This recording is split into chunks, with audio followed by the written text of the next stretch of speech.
3 साल से 4 साल के बीच में ये जजमेंट हाई कोर्ट से आया और जिसको डिलीवर करने में सिर्फ 5 सेकंड का टाइम लिया गया।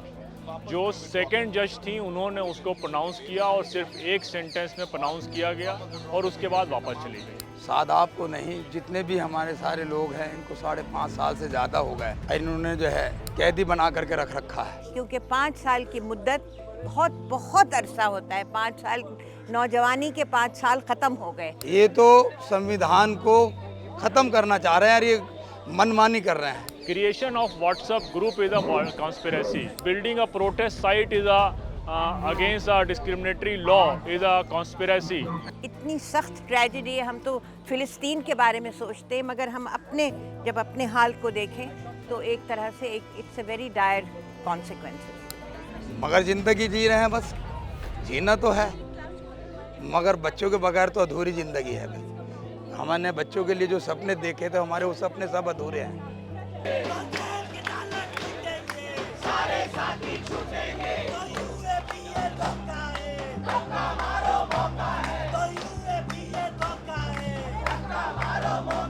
सरफरोशी की तमन्ना हमारे दिल में है। देखना है जोर कितना बाजुए कातिल में है। सरफरोशी की तमन्ना हमारे दिल में है। देखना है जोर कितना बाजुए कातिल में है। वक्त आने दे, बता देंगे तुझे आसमां। हम अभी से क्या बताएं क्या हमारे दिल में है। शहीद बाग जिंदाबाद, जिंदाबाद, जिंदाबाद। इसी वजह से हम यहाँ हैं। इस उम्र में और इस सीनियरिटी के हिसाब से हम यहाँ हैं, इसलिए कि अगर हाई कोर्ट्स में पोस्टपोनमेंट हुआ, सुप्रीम कोर्ट ने 2 दफ़ा पोस्टपोन किया, तो हम कहाँ जाएंगे। आपने जो सवाल किया है यही सवाल है और इसी सवाल को लेके हम यहाँ आए हैं, क्योंकि 5 साल की मुद्दत बहुत बहुत अरसा होता है। 5 साल नौजवानी के 5 साल ख़त्म हो गए। अब वो 9 लोग, और उससे ज़्यादा भी लोग हो सकते हैं, मुझे तो 9 के बारे में मालूम है। 9 लोग, वो उनकी ज़िंदगी का इतना बड़ा हिस्सा ख़त्म हो गया। अब कहाँ जाएंगे, वो किस तरह से कोप करेंगे, मेंटल ब्रेकडाउन होगा, उनके फैमिलीज़ का क्या हाल होगा। You know, this is something which is unbelievable.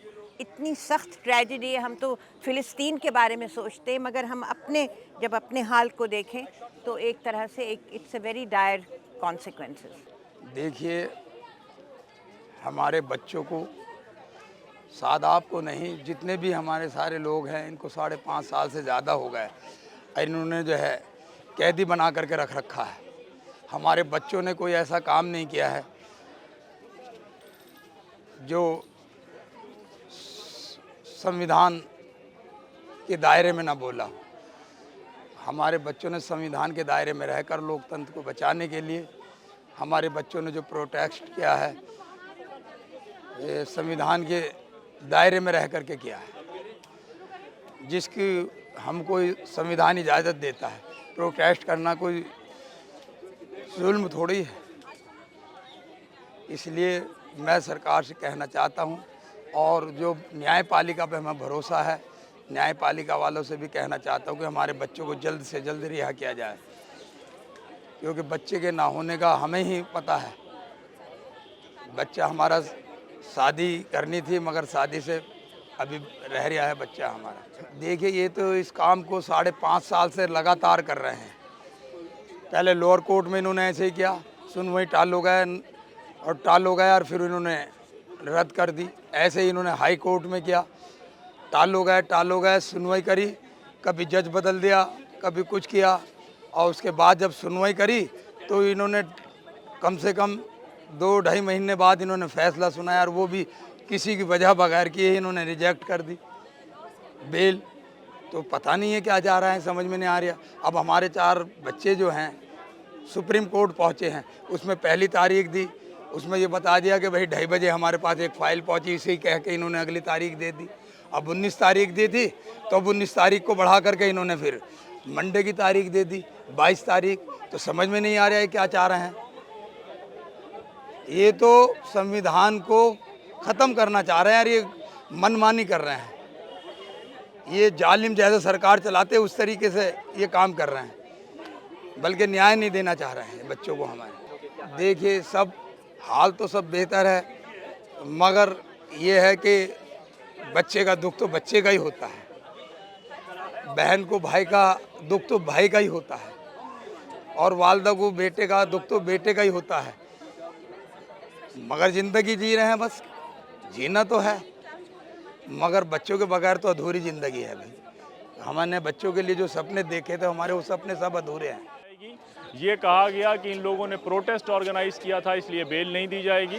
तो जो ग्राउंड्स बताए गए, जबकि इस केस की हाई कोर्ट में जो प्रोसीडिंग्स हमने देखी कि 2021 से ये केस हाई कोर्ट में चलने शुरू हुए। पहले जो जज साहब आए सिद्धांत मृदुल, वो उन्होंने इस केस की तकरीबन साल भर सुनवाई करी, 6 से 8 महीने इसका ऑर्डर रिजर्व रखा, फिर वो मणिपुर के चीफ जस्टिस बन गए।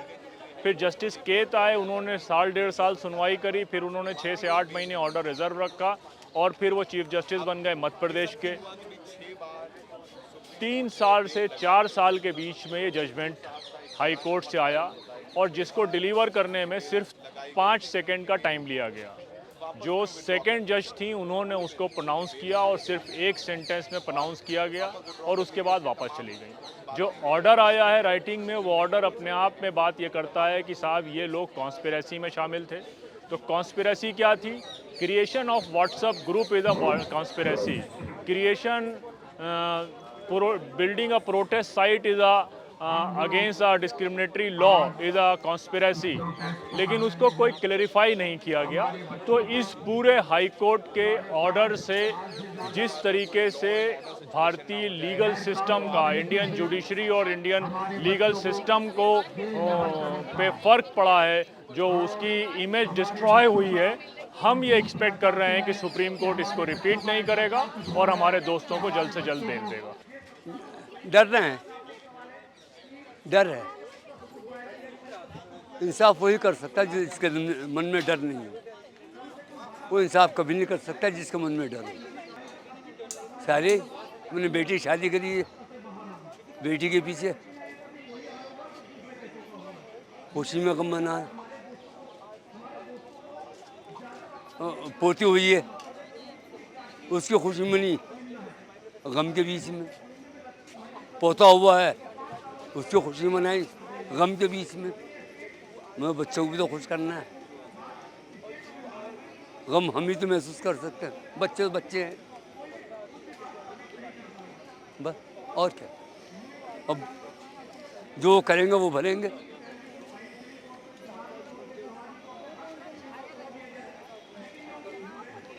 कर लो तुम जुल्म जितना जी भर के करो तुम, कलेजा फौलाद का, पीछे ना हटेंगे। आप देखिए कि आज का ये जो प्रोग्राम था वो इसमें उसका जो टाइटल है वो ये है कि किस किस को कैद करोगे।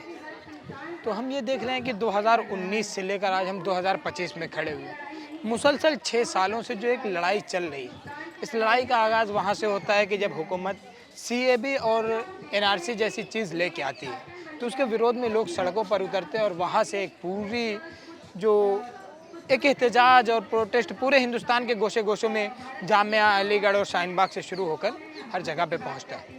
लेकिन हम वहाँ ये देखते हैं कि वो सारे लोग जो इस प्रोटेस्ट में शामिल होते हैं, अपने आप को साबित करने के लिए कि हाँ हम हिंदुस्तानी हैं, हमारे पास हमारे कागजात हैं, या वो सारे लोग जो अपने कागजात ना दिखा पाते हों। जैसे आप देख रहे हैं कि अगर आप आज के दौर में नागरिकता पे बात करते हैं, तो अगर आप बिहार के लोगों से कहेंगे कि आप हमें लाइए अपने पूर्वजों के कागजात दिखाइए, तो उनके घर नहीं बच रहे हैं। आप उनसे कैसे उम्मीद कर सकते हैं वो ला के आपको अपना आइडेंटिटी कार्ड दिखाएंगे। हुकूमत खुद इस चीज़ में परेशान है कि वो एक बार आधार कार्ड बनवाती है तो दूसरी बार उसको ये कहती है कि इससे आपकी नागरिकता नहीं साबित हो।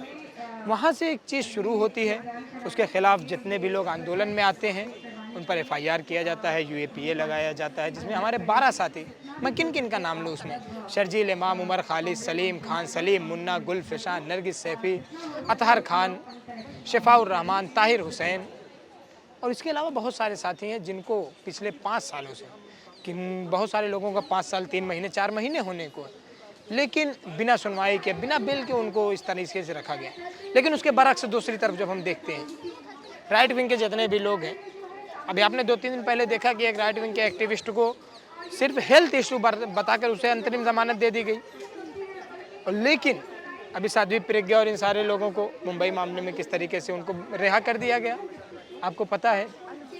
अच्छा, दुख इस बात का होता है कि दूसरी तरफ जो मासूम लोग हैं, आप मीडिया से आते हैं, मीडिया के साथी, तो दूसरे लोग जो होते हैं वो इन सारे लोगों को ऐसे रूप में लोगों के सामने लाके बयान करते हैं गोया ये देश को तोड़ने का काम करे, देश को बांटने का काम करे।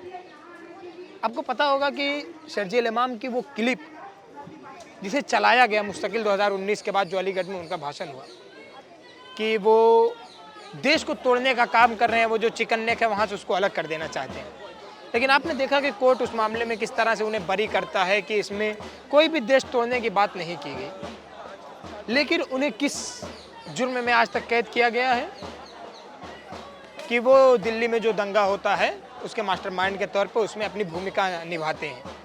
लेकिन हमें सोचना होगा कि जब वो जेल के अंदर चले जाते हैं तो वहाँ से वो किस तरह से अपने मास्टरमाइंड का या वो सारी रणनीति का जो सारी तजवीज़ होती है, एक खाका होता है, वहाँ से वो कैसे बना पाएंगे। या तो आपका जो जेल का निज़ाम है उसमें गड़बड़ी है, कोई भी कैदी जो अंदर बैठा वो बाहर आके अपना पूरा एक रणनीति रच लेता है।